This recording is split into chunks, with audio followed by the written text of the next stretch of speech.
what I've been doing forever, for over 40 years with television, it's never finished.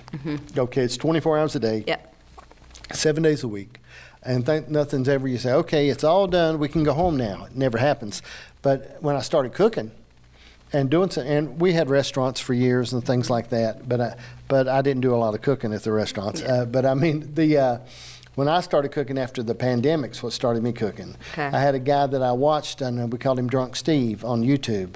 And he would drink a few beers and cook a little, drink a few beers and cook a little. And I thought, I believe I can do that. I could do that. Okay, because he would just throw like a little bit of beef in a pot, or and some carrots, and he'd cut them up, and he'd have them over a Coleman. And I said, well, I think I can cook that. And then I started going to the grocery store, because I didn't go to the grocery store ever. My wife went to the grocery store. I never went to the grocery store. Now I go all the time. You know what I mean? There's not many days. Sometimes I get my inspiration like that. I don't come necessarily with the set plan. I said, let me go. I'll see what's there, what looks good that day, and then it kind of comes together in my head. Yeah. I do. I go and look, and I think about it, and then if I see something on sale, I take it back and put it in the freezer. But I've been wanting to try, I've done no turkey burgers and none of that kind of thing. But I've seen these turkey chops.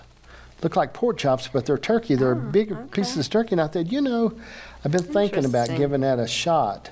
I hate to stray from beef or chicken, because that's a real distant place for me when I come away from beef or chicken. But I think I might try the turkey chops a little bit. And I do the pork chops some. I do those a lot. Do you like fish? Not I'm just not real big. Okay. I like my fish from McDonald's square. Okay. With a shot of tartar sauce and a half a piece of cheese. Well, I'll have to make ground you some up. fish. It just sort of, I don't know. I look at it and I think about it, and sometimes Janice will talk to me about cooking salmon or something like that, and I believe I could do it. Yeah. But I just haven't really got the whole end of that thing. I know you've been in restaurant business like me. We've done some things. Yep. It is a really hectic business. Very hectic. And Very hectic. I wouldn't want to be in it now. Yeah, it's tough. I heard somewhere it's one of the, I think, top 5. I heard somewhere someone asked, which business would you not get into? And the list, he's an entrepreneur, successful. He gave, here's the top 5, and restaurant was number 1 because they have the highest failure rate. Right.